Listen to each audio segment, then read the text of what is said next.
The indoor community pool smelled of chlorine and clean tile, the kind of place where every sound echoed: splashes, whistles, footsteps. Sunlight poured through the tall windows and glimmered on the water like scattered coins. Kids laughed in the shallow end. Parents chatted at tables. Swimmers cut smooth lines through the lanes. It was a normal Saturday morning. Miles Carter walked in with his gym bag slung over one shoulder, his posture relaxed and easy. He was in his late 20s, lean and toned, his physique built from years of disciplined training. His expression was calm, almost meditative, the way someone looks when water is more familiar than solid ground. He wasn't flashy or loud. He carried himself with quiet certainty. He came to swim, not to impress anyone, not to perform, just to breathe. He walked to the lane board and scanned the open lanes. Lane 3 was free. Perfect. He set down his bag, pulled off his sweatshirt, and adjusted his goggles. Other swimmers glanced at him out of habit, just noticing a new face on deck, then went back to their strokes, except one. A lifeguard sitting in the raised chair near the deep end narrowed his eyes.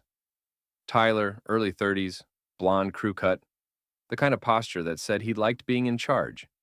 He watched Miles, but not like someone ensuring safety, more like someone deciding something about him before knowing a single fact. Miles stepped to the pool edge. "Hey, you can't just get in," Tyler called, blowing his whistle once, though there was no emergency. Miles paused, steady. "I didn't get in yet," he said, voice level. "I'm choosing a lane." Tyler climbed down from the chair and approached, his tone firm in a way that tried to sound professional, but didn't quite hide the edge beneath it. "You need to prove you can actually swim in the lap lanes. These lanes are for trained swimmers. We've had issues with people who come in and slow down the rotation." Miles blinked once, slowly, but didn't react otherwise. "I've been swimming competitively for 15 years, he said simply. "I'll be fine." Tyler gave a tight, humorless laugh. "Right, I've heard that before." Miles didn't respond. He didn't explain where he trained. He didn't list medals.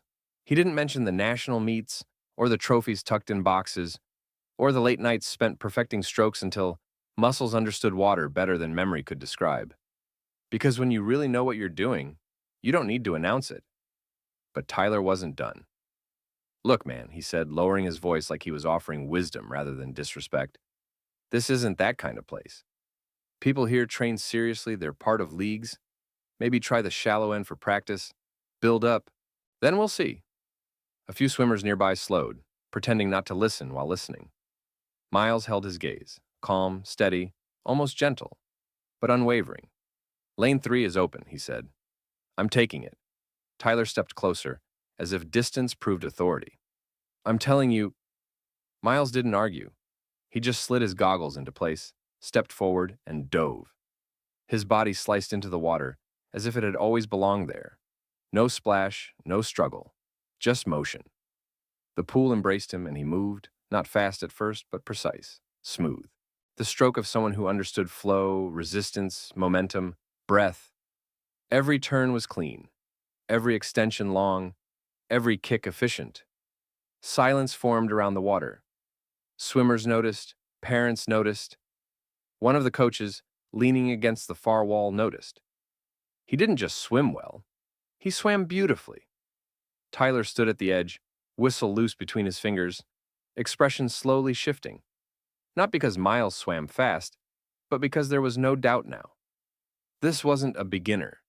This wasn't someone out of place. This was someone who belonged in water. Miles surfaced at the wall, lifted his goggles, and met Tyler's stunned silence. He didn't smirk. He didn't gloat. He just said in the same steady tone as before, "I told you, I'll be fine." Then, he pushed off the wall and kept swimming. And with every stroke, the pool, once just a public place, began to feel like the beginning of something much larger. By the next week, everyone at the pool knew his name. Not because Miles bragged, not because he tried to draw attention, but because excellence has a way of announcing itself without speaking. Every morning he arrived early. No headphones, no showmanship, just quiet preparation and then movement. Fluid, controlled, precise. The water recognized him. And now, so did the swimmers. Some began timing their sets to match his pace, not to compete, but to learn. A few teens started watching the way he rotated his shoulders or how long he held his glide before kicking. Even the parents on the bleachers had stopped scrolling their phones just to watch the calm rhythm of him cutting across the pool. The only person still fighting the obvious was Tyler. He tried to act like everything was normal, but the crack in his confidence showed every time he blew the whistle a little too sharply or avoided making eye contact. He had gone from policing Miles to pretending Miles wasn't there, but pretending doesn't erase truth. On Friday afternoon, the pool's atmosphere shifted. The water became still. Laughter softened. A presence moved across the tile with unmistakable authority. Coach Elena Rivera, head coach of the state youth swim team, walked in wearing a navy warm-up jacket embroidered with the state crest. Her hair was pulled into a clean braid, her stride confident and efficient. Someone who lived her life in forward momentum. She scanned the lanes once, then twice. Then her eyes landed on lane 3. On Miles. She didn't call for him to stop. She waited. She watched his form, his pull phase, his breathing pattern, the way his hips stayed aligned in the water. She watched the micro-corrections that only trained swimmers make. She didn't need to time him. His technique already spoke. Finally, when he surfaced and rested against the wall, she stepped forward. "Miles Carter?" she asked. He removed his goggles and nodded politely. "Yes, ma'am." Tyler, standing near the lifeguard stand, stiffened, like his spine remembered every moment of his own mistake. Coach Rivera crossed her arms, studying Miles with the exact kind of gaze that evaluated potential. "I saw videos of your collegiate meets," she said. "I thought you retired from competitive swimming."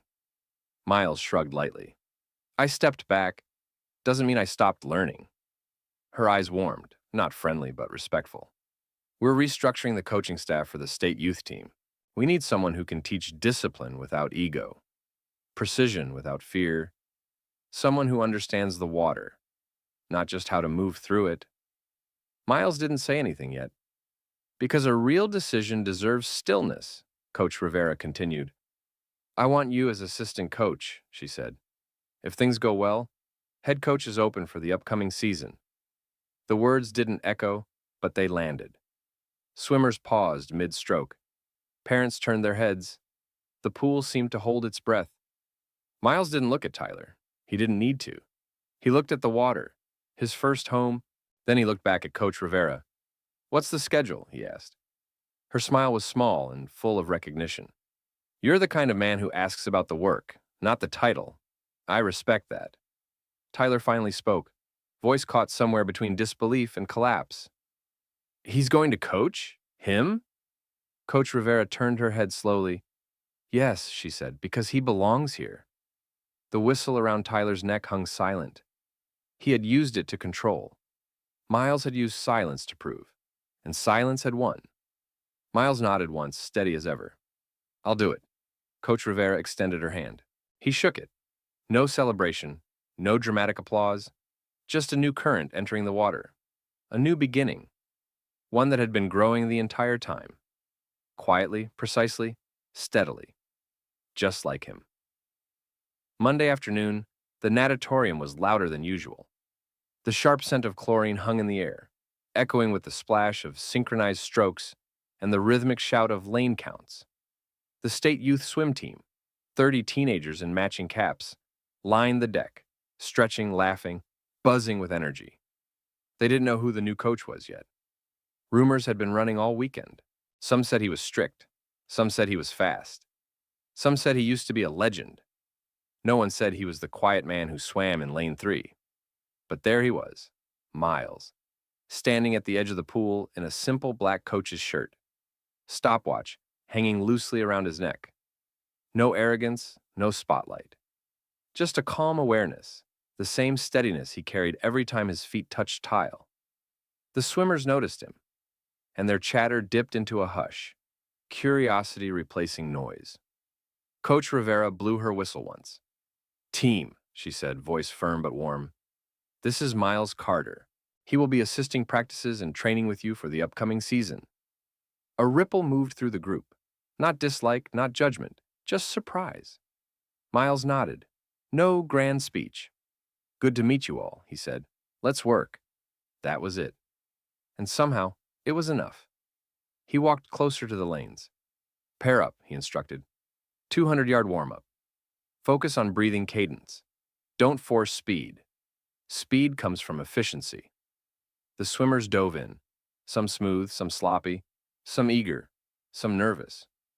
Miles watched, not looking for strength first, but rhythm. 2 lanes in, he blew one sharp whistle. Stop! The swimmer surfaced, confused. Miles pointed to a boy in lane 4, tall, strong shoulders, but his stroke was frantic. You're muscling the water, Miles said. Water isn't something you fight. It's something you join. Try again. Reach long, glide, feel it carry you. The boy looked embarrassed. Then Miles stepped forward. I'll show you. He didn't ask for attention. The pool gave him attention. He took one breath, dove, and the world changed. He didn't swim fast. He swam right. His arms sliced forward without tension.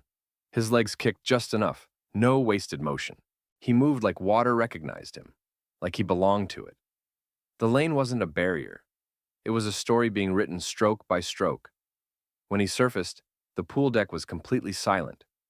Then, small sounds, exhales, quiet whispers, dawning recognition. The boy nodded once, repositioned, and swam again. This time smoother, calmer, focused. Not perfect, but starting to understand. Miles stood again at the deck.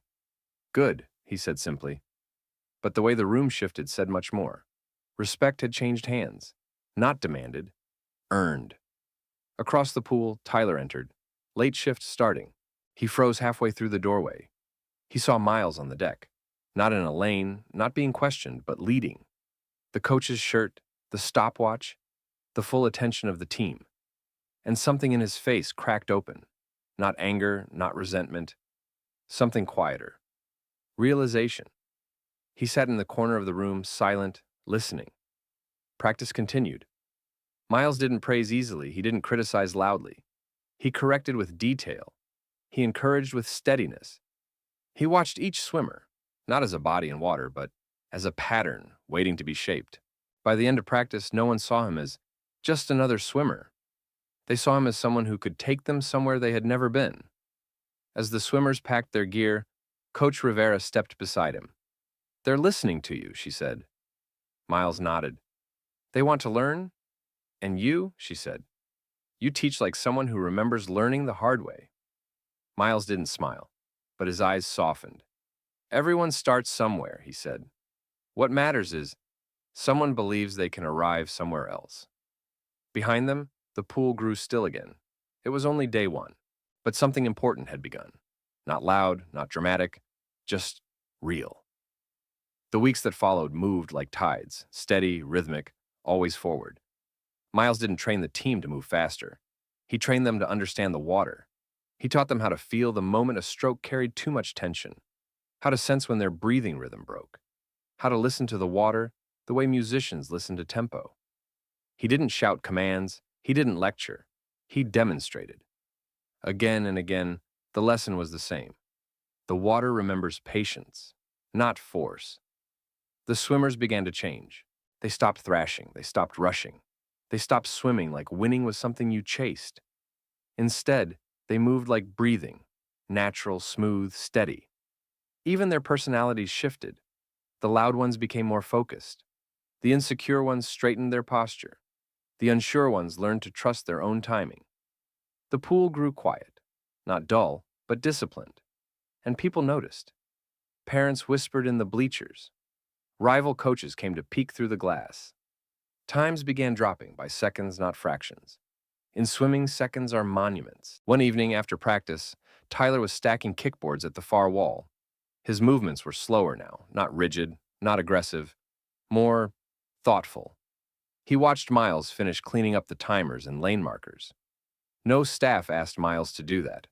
He simply believed in leaving a space better than he found it.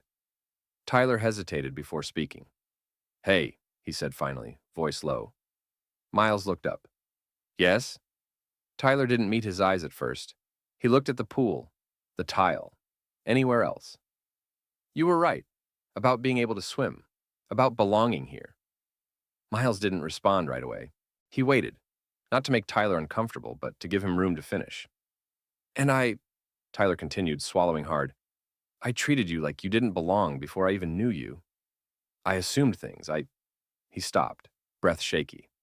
I was wrong. The apology didn't come loud. It came truthfully. Miles nodded once, slow, thoughtful. Thank you, he said. Not granting absolution, not comforting, just acknowledging the effort it took to say those words. Tyler finally looked at him. Why didn't you tell me who you were? He asked. Miles glanced toward the pool, still glass-like, waiting. If I had told you, he said gently, you wouldn't have learned anything. Tyler exhaled, long and unguarded, as the lesson settled in. Not the lesson about swimming, the lesson about seeing. Before either spoke again, the facility doors opened. A cluster of teenagers rushed in. Late-night practice for the travel team. They moved around Miles instinctively, offering nods, smiles, quiet greetings. Respect that grew slowly. Respect rooted in skill, patience, leadership. Not one of them looked to Tyler for direction. Tyler didn't miss it, but instead of resenting it, he understood it. Miles wasn't just a swimmer. He was a guide, a teacher, a leader, someone who didn't force the water, someone who moved with it. Tyler looked once more at the pool, still but holding everything. See you tomorrow, he said. See you, Miles replied. Miles turned off the deck lights. The pool darkened into soft reflection. Two men walked out. One humbled, one steady. The water behind them remained quiet. Not because nothing happened there, because everything had. By spring, the natatorium was unrecognizable. Not physically, same tiled walls, same bright lights, but in energy. The team carried themselves differently now. They didn't chatter nervously or brag before races. They stretched in quiet rhythm, breathing in sync, eyes focused, bodies loose. They had learned what Miles taught. Speed is the result. Calm is the cause. The state championship buzzed with noise. Crowds cheering, whistles shrieking, water churning in every lane. Teams and matching warm-ups huddled in clusters, adrenaline thick in the air. Coaches paced, parents waved signs. The announcer's voice boomed overhead, but Miles's team walked in smooth and steady, like the noise was just weather passing overhead. Coach Rivera led them to the benches. Miles walked beside her, clipboard in hand, gaze scanning the pool, reading the distance like a familiar language. Some of the other coaches stared, some whispered, some recognized him. But Miles wasn't here to be seen. He was here so his team could. The first relay was up. Nervous eyes flickered, breathing quickened. Miles crouched beside the swimmers as they took their positions. He didn't give a speech. He just said, remember the water. It wants to carry you. Trust it. 4 heads nodded. 4 hands touched the block. 4 heartbeats steadied. The start buzzer sounded, and they flew. Not thrashing, not panicking, just smooth force. Controlled acceleration, perfect timing, long glides. Their transitions were seamless. Their kicks stayed tight. Their hands sliced clean. The stands rose, the yells blurred. Miles watched every detail, angles, timing, breathing. When the anchor swimmer touched the wall, the scoreboard lit. First place. Not by a fraction, by a full body length. The crowd erupted. Coach Rivera laughed, sharp, joyous. She clapped Miles on the shoulder. You did this, she said. Miles shook his head once. No, they did. One race after another, the pattern repeated. Smooth strokes, steady minds, no panic, only presence. By the end of the meet, the team stood on the podium, gold medals around their necks, state champions. Flashbulbs went off. Reporters leaned in. Parents cheered. The swimmers' faces glowed, not with ego, but with earned joy. Off to the side, near the wall, stood Tyler. He had come on his day off. No uniform, just jeans and a plain hoodie. He watched the medals go on one by one. Then his eyes went to Miles, and this time, he didn't look away. He walked up slowly, stopping beside him. Not too close, just near enough. You didn't just teach them to swim, Tyler said quietly. You taught them to become something. Miles didn't answer right away. He watched the team celebrate, their laughter, their relief, their pride earned stroke by stroke. Then he spoke. Water reflects what you bring to it, he said. If you bring fear, it will drown you. If you bring ego, it will exhaust you. But if you bring patience, it carries you, Tyler finished, almost a whisper. Miles nodded, and Tyler nodded back. Not as apology, not as surrender, as respect. The swimmers called out, Coach Miles, come take the picture. Miles walked toward them, not ahead of them, not behind them, with them. The camera flashed, the moment held, and in that bright second frozen in time, you could see it clearly. The lifeguard who once tried to tell him he didn't belong was now watching a leader everyone else knew did. The Monday after the championship, the community pool felt different, not louder, not busier, quieter, but in the way a place feels when it holds respect now instead of rules. Miles arrived early, as always. He unlocked the side storage closet, rolled out the training gear, checked chlorine readings, inspected lane ropes. None of these were tasks beneath him. They were simply part of caring for a place that held people's growth. The team would arrive later. But for now, it was just him and the still water, resting in morning light. Footsteps approached. Coach Rivera. She carried a clipboard, but not the usual one. This one had a formal letter clipped to the front. Miles, she said. He looked up, patient, present. Morning. She didn't waste time with build-up. She held out the paper. The state board wants you to take over as head coach. The words didn't echo. They settled. Miles didn't smile, but his eyes softened at the corners. Are you stepping down? He asked. Coach Rivera shook her head and exhaled once, deep, steady. I'm retiring, she said. I've done this for 30 years. I've given everything I can. And you're what the team needs now. Someone who teaches strength without shouting. Someone who leads without standing on a stage. Someone who listens. Miles didn't say yes immediately. He looked at the water. He always made decisions there. Finally, he nodded. I'll accept. Coach Rivera's shoulders relaxed, relief washing through her. I knew you would, she said. Not because you wanted the title, but because you understand the responsibility. They both looked toward Lane 3, where everything began. Later that afternoon, the team gathered on deck. Parents lined the bleachers. Athletes whispered, already guessing. Tyler stood near the wall, hands clasped loosely, posture open, no longer a guard of territory, but part of the community. Coach Rivera addressed the room. It's time, she said. Your new head coach. She looked at Miles. He didn't step forward dramatically. He simply stepped where he was needed. Coach Miles Carter. The applause wasn't explosive. It was full, steady, grounded. The team didn't run to him. They moved toward him. A circle, not a spotlight. No one needed convincing anymore. He belonged. He always had. Tyler approached last. No hesitation this time. Congratulations, he said. Miles nodded. Thank you. Tyler let out a breath. Not nervous, not forced. Do you need another assistant coach? He asked, voice steady but hopeful. Miles considered him, not judging, just seeing. Yes, he said. Someone who knows how to watch closely. Tyler's eyes flickered, not with pride, but relief. I can do that, he said. I know, Miles replied. The pool glowed under the overhead lights, quiet and bright. The water didn't move, but it felt alive. Leadership hadn't come from raising his voice. It came from letting his work speak. And now, his work was just beginning. Not loud, not grand, just true.